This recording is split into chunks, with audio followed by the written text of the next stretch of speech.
guys, welcome to week 2 of Natural Beauty Summit's Detox Your Lifestyle and Reset for 2021. What a week we had last week, kicking off the summit with Ken Cook and talking about toxins and the environment, then learning about what innovative brands are doing to deliver better products, not just for the consumer, but also for the environment with Emily Fletcher, who's the founder of Clean and Conscious Awards. I really enjoyed the tools that Colleen shared to help us better regulate our stress response. I don't know about you, but I have never needed those tools more than I do right now. And of course, our summit would not be complete without talking about some of our favorite indulgences, in this case, wine, clean, natural wine with Joel Camphy. And as we get closer to a new year and thinking about a fresh, clean start, uncluttering my space is at the top of my list. So I'm so thankful to Michael for the work that he does at Goodwill and for shedding some light on some eye-opening things of what we can do with our clutter, or better yet, what Goodwill will do with our clutter for us. And to close the week, Alexis shed some light on some new findings around sunscreen just in time for those holiday getaways. I wanted to dedicate this week to women. The women that we love, the women that inspire us and that we look up to, the women that want to be everything for everyone, the women who are shattering glass ceilings and daring us to think differently. As women, we face some unique challenges, and not all of those challenges are always openly talked about. So this week, we're going to be touching on some of those challenges and opening up the conversation to better detox our lives for 2022. Though the conversations are focused on women, I think that everyone can benefit from listening to them, as we all have both feminine and masculine parts. We might not all menstruate, but even that affects all of us. So without further ado, I'd like to introduce our first expert of the week, Therese Clark. Having worked with some huge brands, Therese has really earned her stripes in the conscious beauty space. Now, for most people, that would be great, and they would continue on their path, but not Therese. By founding Lady Sweet, an intimate skincare brand, Therese has upped the ante and made it her mission to help women and other people with lady parts to find more self-love and self-acceptance through education and a stunning collection of intimate skincare products. This wasn't an easy conversation for me to have so publicly, which is exactly why it's such an important conversation to have.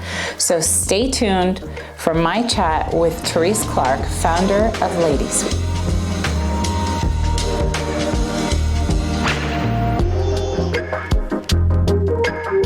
Welcome to Natural Beauty Summit's Detox Your Lifestyle and Reset for 2022. I have the immense pleasure of chatting with Therese Clark, founder of Lady Sweet. Therese, welcome. Thank you for having me. Excited to be here. I want to get right into it, and I want to start the conversation with the toxic and undermining beliefs around female genitalia. Yeah. And I guess my question to you is, why is the world, and that's men and women, determined to keep female parts in a black box? I mean, I even have to be careful about how I talk about it, because it's not even just like YouTube's going to hunt me down and take down my video, but it's also, it enrages people when you start the conversation talking or have any conversation about female body parts. And I'd love to get your perspective. Why does that happen? Yeah, I mean, I can only speak for what I know. And of course, there's probably a million different reasons. I think it's just old programming. And for so long, in my personal experience with my family, a lot of that has to do with the fact that we were raised Catholic. There was some, religious beliefs that, women are, not allowed to talk about these things, and that we might be offending other people. In my family, we weren't even told about our lady parts, even though my mother is an OBGYN labor delivery nurse. She never mentioned the word vulva or vagina to me. And I just think that speaks to her lack of education and awareness, and the fact that, this category in our industry has really been dominated by men. The world has been dominated by men, and whether or not, I have a personally good relationship with most men in my life, but I've definitely experienced, that type of, hush, hush, quiet, quiet from men when it comes to women's needs. In the medical channel alone, there's just less studies on women's health. There's just less information, less good information. So we're in the dark in so many ways. And I think, now's the time. I think our younger generations of women are hungry for knowledge on their entire bodies. Yeah. And it's really nice to see that we're embracing this movement in a way that's not only a positive thing, but more educational, and brings more awareness in the industry and in society as a whole. But I think there's so many personal stigmas of why these parts of us get treated as if they don't exist, or that they only exist for one thing, and that's sex and babies. Yeah, I mean, I can also only speak to my limited experience as well. I mean, this part was so little talked about that vulva, the term vulva, is new-ish to me. Like only in the last handful of years have, I mean, even it's because of brands like yours bringing this discussion to the forefront that we're actually learning about our own anatomy, which is insane. It's insane. I think everyone can call a penis, right? But there are a million names for our vulvas, and pet names. And, my mom just called them private parts. And, they were out of sight, out of mind, out of our mouths, in terms of being able to talk about it. Yeah, and the education, if you think back to, I'm in my 40s, sex education was not very attuned to the wellness side of how I would educate now. Yes, we need to learn about the anatomy and the different parts, but more importantly, what is the wellness behind that for women? How can we embrace our lady parts, be connected to them, understand, our emotional relationship to our lady parts? I mean, they're an immune organ at the end of the day, and they do so much for us. But a lot of women have, including myself, for a long time in my 20s and some of my 30s, I just had a big disconnect. I didn't want to know if something was down, if it happened. I didn't even know what to call it. The gynecologist that I went to didn't point out my parts to me and didn't really even talk about the outside, the vulva area. It was more just, let's just try to avoid getting STDs and how to prepare for having a baby. There was none of that. So if our own experts can't really discuss that, I'm not surprised that, most of us don't know what a vulva is. Well, that's kind of good to know because, I was brought up in a Muslim family, and there's no talking about that stuff, but I feel like any religion, but nowhere in any Bible or Quran do I think, I mean, I could be totally wrong, guys, but please correct me if I am, but nowhere does it actually say explicitly, don't talk about this part, or don't, you know what I mean? And I feel like it's almost like a question of equality. We talk about equality, but we're not necessarily practicing it even with ourselves. That whole avoiding down there thing, it's it's a part of us that gets oppressed, if you will. And even though we're talking about a different scale than mass oppression in society, it's still the same feeling, the same vibe, the same culture of out of sight, out of mind, don't want to deal with it, don't want to know about it, it's bad, it's taboo, it's so many things. We can go on all day. No, it's true. And sometimes I forget that a woman may be on a different journey. And so me even saying vulva, I was doing an investor practice pitch to two women probably I would say ages 50 plus, and they did not like the word vulva. Probably because it's new to them. They didn't like the word intimate skin. They just didn't want to call it anything. Can you just call it down there? Is the response. So it really is a lesson for me owning a brand in this space, really to meet women where they're at, having an approachability rather than a pontification, because we all have, no one has had the information unless you had a really enlightened parent and teacher.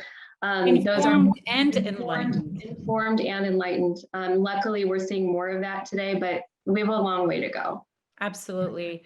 We talk about self-care a lot, and it's kind of with the assumption that we're talking about caring for the whole self. Right. And it wasn't until I was reading the self-care section on your website that I kind of had this realization that I haven't been, my self-care practice doesn't involve my whole self. And I really want to know, like, your perspective, like, how do you define self-care? Right. I have a long-winded answer to that, but I won't be long-winded. Be long-winded. It's fine, because I think this is why we're here, right? Because I think this is something that doesn't get talked about a lot. Any kind of like self-oppression is toxic, whether it's toxic to your mental health, your relationship with yourself, your mind, body, heart, body connection. It's toxic. So if we don't talk about these things, in a way that's not weird, eventually I hope that my daughter will not feel weird talking about like lady parts versus her knees. Right.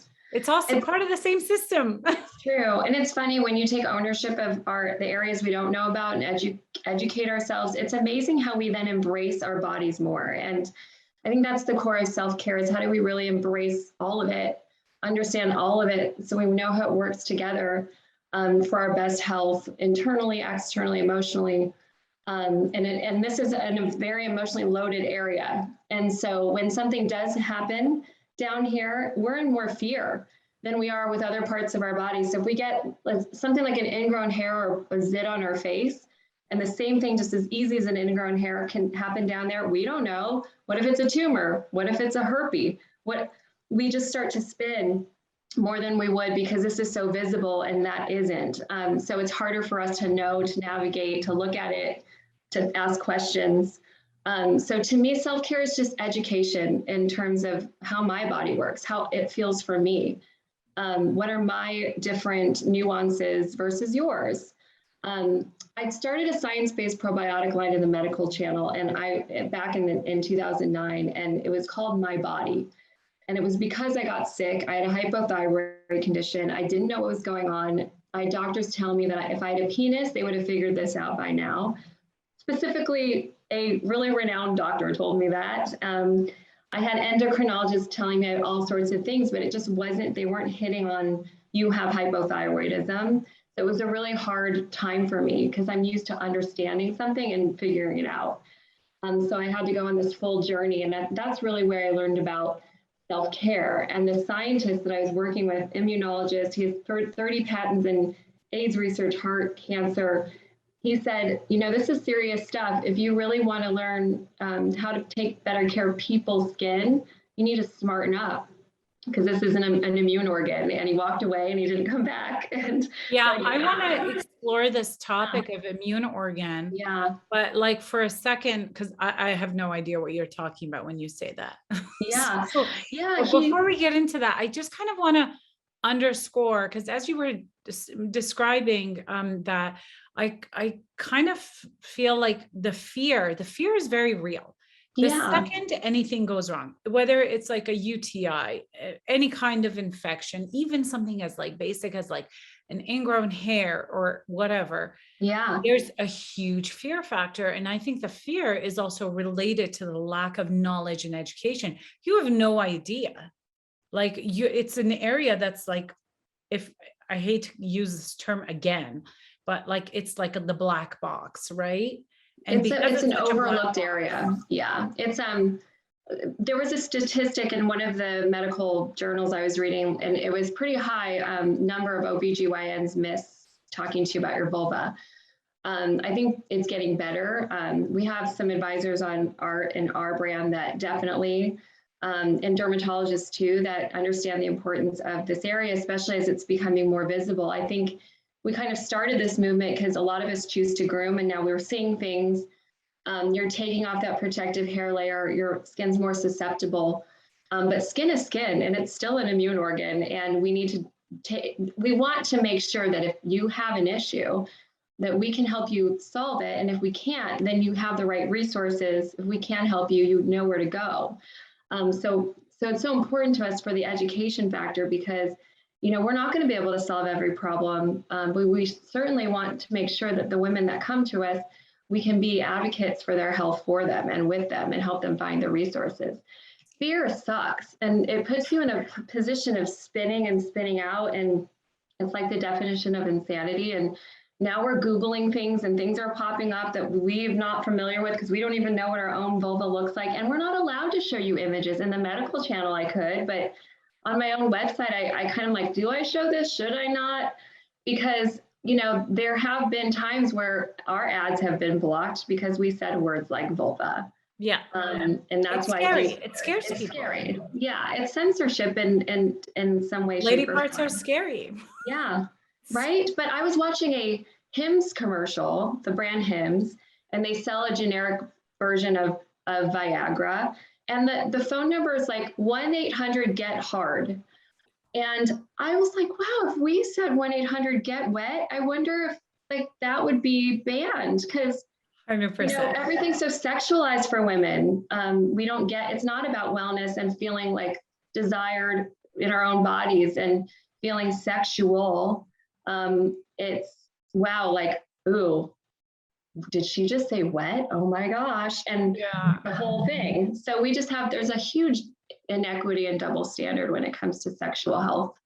And we're hoping that we're in the era that's changing that's shifting that. And education is a big part of that. Mm-hmm. So speaking of education, what does it mean, immune organ? I can't even theorize what it means. So if you think about when we're talking about immunity in general, our skin has the great and difficult job, especially these days, of protecting us and our organs from internal and external insults. So environmental damage is probably the thing that we talk about most in skincare, because the sun, the pollution, all of the things we're exposing ourselves to, and then internal insults like maybe we're drinking too much wine, maybe that there's inflammation is higher in my body because of genetics or because I'm not eating accordingly. But our skin, regulates our temperature. It, helps us detox through sweat. I mean, there's so many things.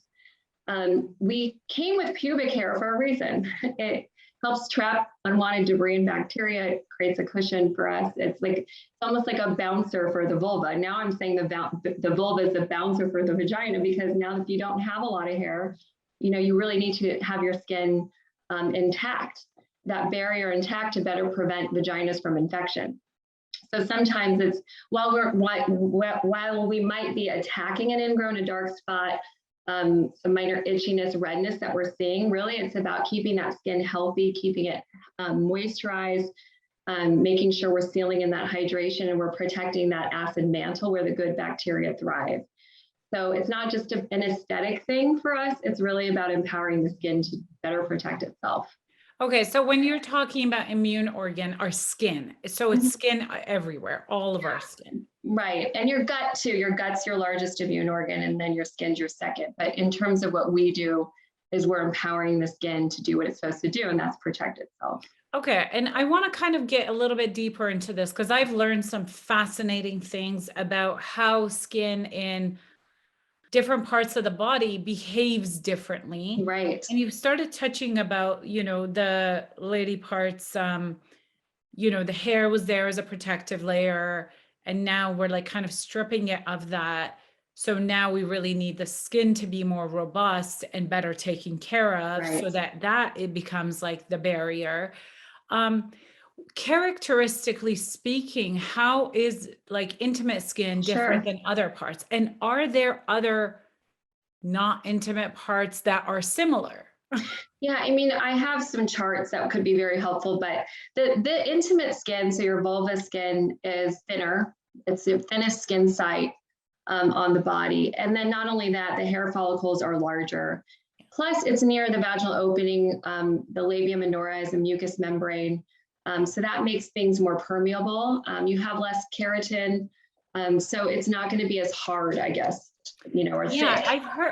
Yeah. I read somewhere that like the skin, I'm still getting weird about like how to name it. I'm just going to stick to lady parts. That's But the okay. skin Yeah. of the lady parts is 10 times more absorbent than like the skin on your arm or your leg. Yeah, it depends on the ingredient, but yeah, I mean, typically just think of that area as more absorbent. So formulation becomes more important. And, like I always say, not every woman may need feminine care, skincare, hygiene, because it's been done so wrong by so many companies, I'll say. Just because of lack of education, we're using the wrong ingredients. We're telling women to douche when we shouldn't be doing that. But I will say it makes formulation much more important. So what you formulate with, what you don't formulate with at the certain levels that ingredients at, because more isn't more in this area, less is more. Yeah. And so it's important that we're taking care of the skin, but we're really babying that skin. It's not about being active and, it's not about anti-aging. And even though in theory, anti-aging to me is your body's ability to repair itself, your skin's ability to repair itself. So we want to make sure that the skin is healthy, it's repairing itself, it feels comfortable, especially without that hair layer. And is it true that like the skin of like the underarms and lady part skin, they're very like they have a lot of things in common?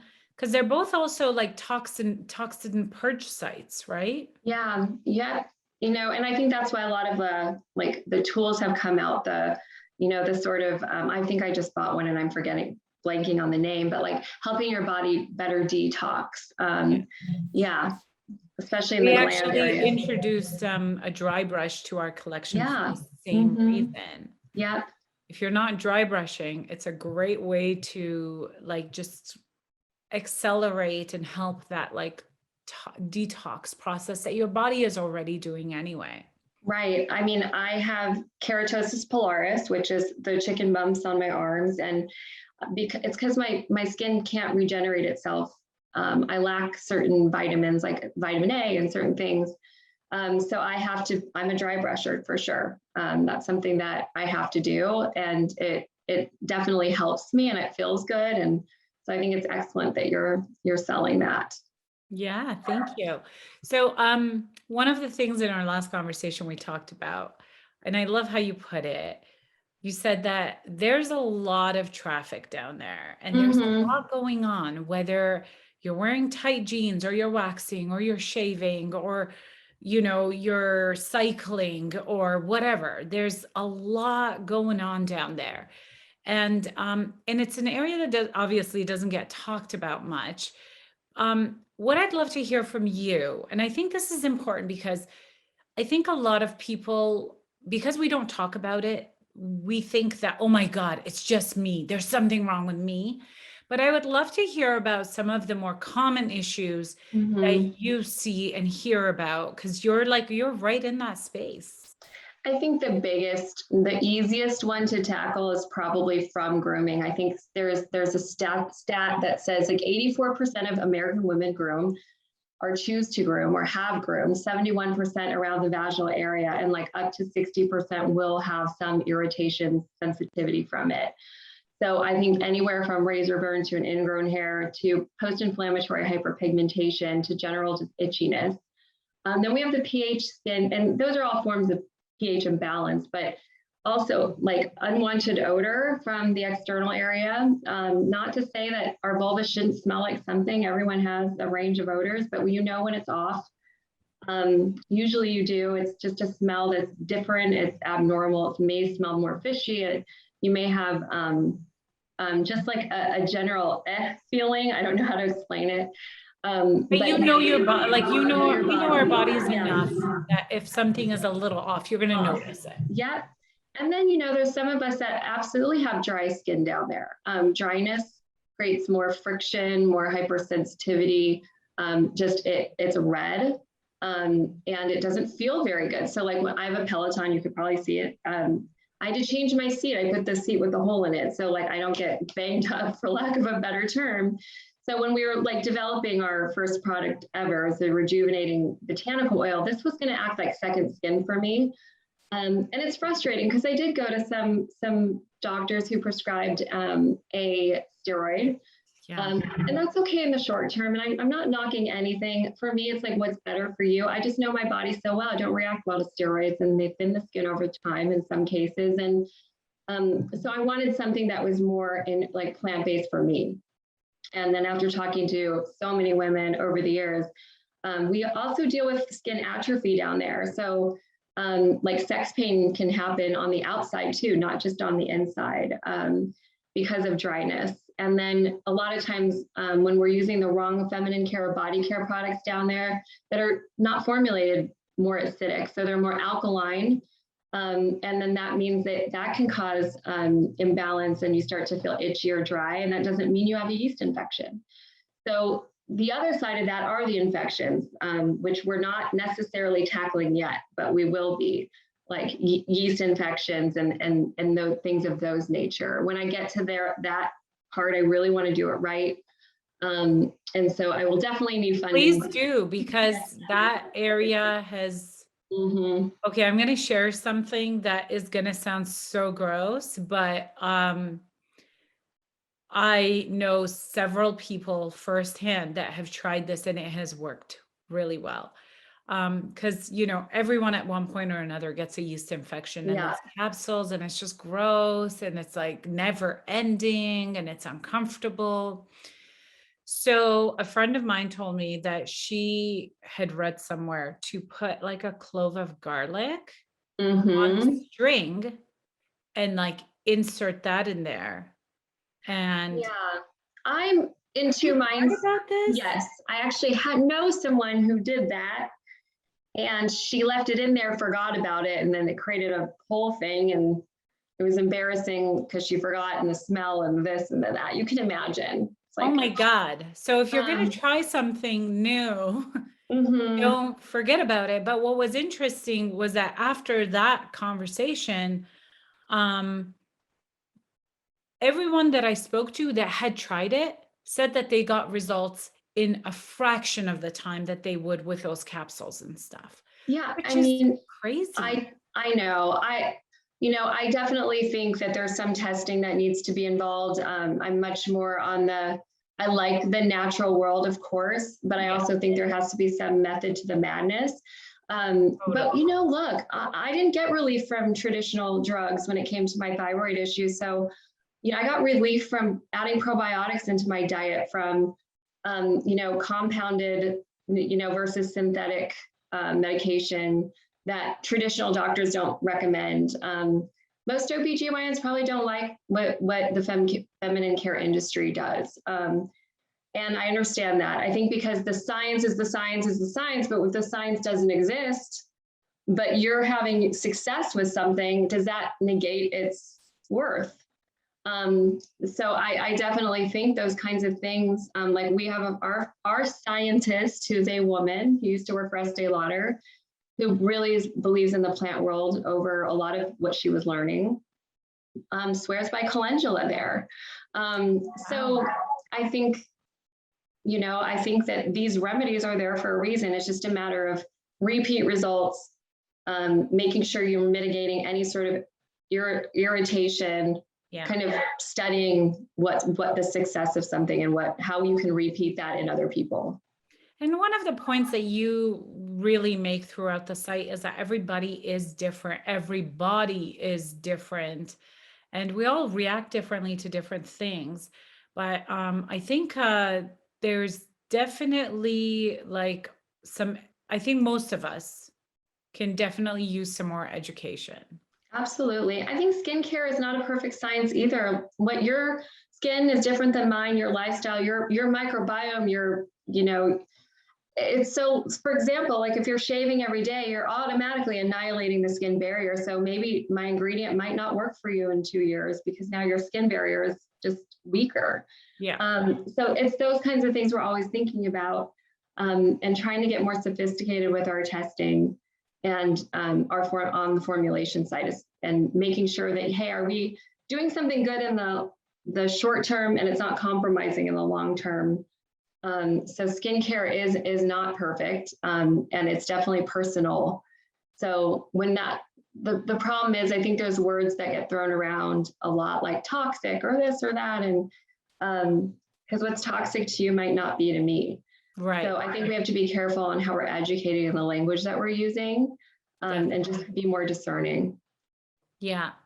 I think as women, we have a really long way to go to heal from some of the disempowering beliefs that we've adopted about ourselves and, our most precious parts. And I love the approach that you guys take with like self-care. And is there like a little practice that you can share with us as we embark on this journey to healing?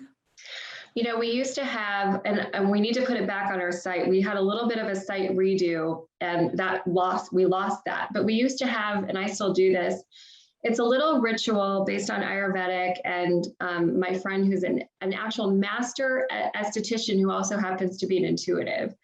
And it's using our oil, and essentially you're saying positive affirmations while you're, sort of using this oil in your vulva area. You can use it on your belly, your vulva, but it's essentially connecting us more to our lady parts.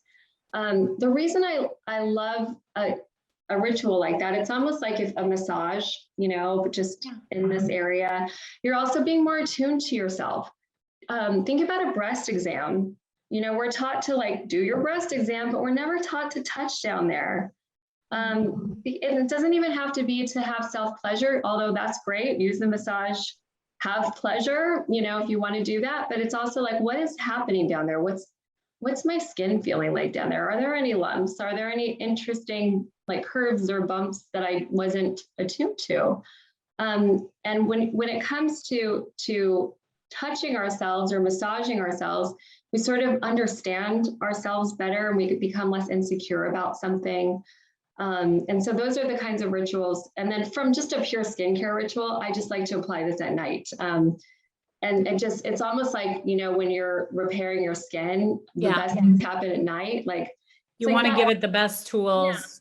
Yeah, exactly. To repair with. Exactly. So it doesn't have to be so deep. It doesn't have to be super spiritual or intuitive. It can literally just be, I just want to know what's happening down there. Yeah. And I love the affirmation part, like that facet of it, because I feel like that is something that we can also do when we're like, giving our face like an oil massage. Like I know I do that sometimes. The gua sha practice is becoming a lot more popular. And, you put your face oil on and you're like kind of giving yourself a little massage and just kind of noticing like what the muscles are doing. Oh, my jaw feels tense. Oh, my, brows, whatever, this and that. And I think bringing that level of mindfulness to the ritual, whether it's your face or your lady parts, Yeah. That's exactly what I do. And the thing is, it's, so many of us have had labia insecurities. I think I was doing at the onset a lot of research, and there was girls that were 16 in the UK asking for labiaplasty for their graduation. And that is labia. That? So you've got your outer lips, which is your labia majora, and your inner lips, labia minora. And we were taught, or we have seen on movies, in porn, whatever, that it's always like a perfect Barbie doll. Like you've got your outer lips and your inner lips are tucked in and you never see them. Well, so many women don't measure up to that. The normal standard is labia comes in all sorts of sizes. And I just remember mine were labiaplasty though. It's like cutting the labia minora skin so then it stays inside the labia majora. And So these are things. Graduation? Yeah, because a man or a boy told her she has a weird vagina or something. And that's the thing, like when we're more attuned to our parts and we understand and start to love and embrace our differences from head to toe, we don't buy into that. We really embrace our differences, and labia diversity is a big thing for us. It's, it's like every lady garden's different. Every it's all beautiful. Every flower is beautiful. And I know it sounds kind of cheesy and Hallmark, but it's very true. And I experienced that firsthand. I had somebody tell me in my 20s, made a comment on my vaginal area, and in a good way, but it almost made me feel like, wait, are you singling me out? Do I need to be insecure about it? Why'd you call mine out? And so I took it personally. I took it more negatively because of my own negative relationship with my lady parts. I didn't like. But here you are, years later. Here I am, years later, embracing what I thought was cosmetically not pretty. But also like building an empire around it. So. Well, hopefully an empire that connects to women and that does purposeful things. But yeah, it's a hard subject. Trust me, it's not easy to navigate. It's not easy being one of the first in anything. So our conversations even today are a lot lighter and easier than they were when we first launched back in 2016. I bet. We have conversations of, do we say vulva? Do we say intimate skin? What about, do you think if we say the word vaginal, they'll get confused? And then we had our SEO people saying, you need to use a vagina as much as you can, because that's where, and I'm like, wait, that's just going to confuse the method. So you can see how tough this has been. This is a tough space. Yeah, it's a tough space, but an essential for so many of us. And I always say, until you have a problem, you might not have a problem.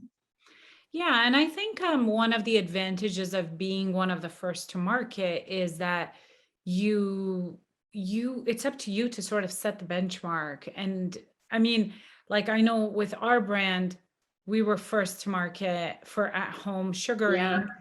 And basically like 60% of our resources have been going into educating people. Mm-hmm. Yeah. And it's so essential because like, as long as everyone's like living in the dark, they don't know what they don't know. And they don't know that there's a solution to their problems. Exactly. Open up the conversation and, educate people, then they feel more empowered.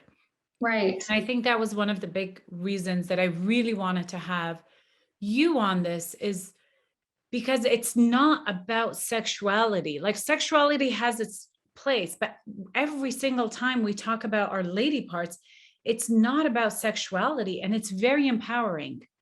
Every time you talk about like your elbow, it's not about like, elbowing someone in the face. Yeah, I know. Like there are multiple, like we are a whole, and I love the empowering message that you bring. Thank you. I appreciate that. Any final thoughts? Any last words? Anything you want to leave people with as they think about, I want to move into a more elevated space with my connection to my body. Yeah. And I think you said it beautifully. I think it's the real connection to your health, your wellness, and it doesn't have to look like elite, and you don't need like to spend a ton of money on it.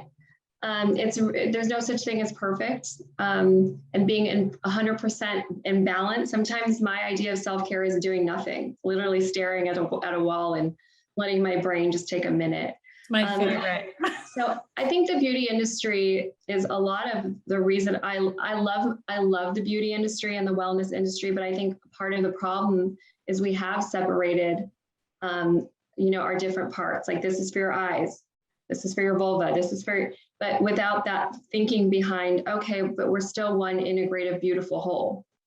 So we can still love lipstick and all of that, but that's not going to solve all of our problems. It's not going to, it's just, sometimes for some of us, it's a mask for what's really going on. And so all I'll say is, I love the wellness-minded women founders that have come onto the scene. And in the 20 years I've been in the beauty industry, I think women are changing the world, they're changing the industry, they're changing our conversations. And hopefully we can be less judgmental of our choices of other people's choices. I think people need to do what they need to do. Absolutely. And I think that like less judgmental starts with ourselves. Yeah, Because I exactly. find that like I'm more judgmental with others when I'm most judgmental with myself. Right. It's like our Like when inner I critic kind just of, comes out.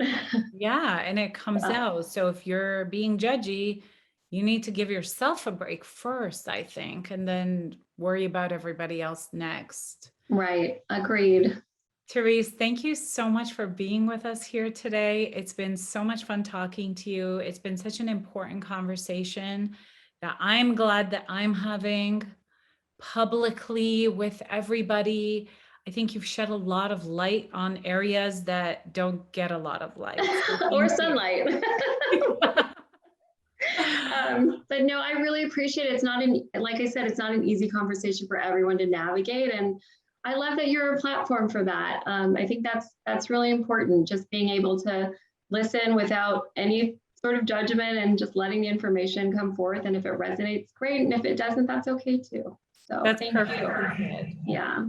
Awesome. All right. Thank you guys for tuning in Thank you. today. And we've got lots more good stuff coming your way throughout the summit. Great. Thank you so much. Thank you.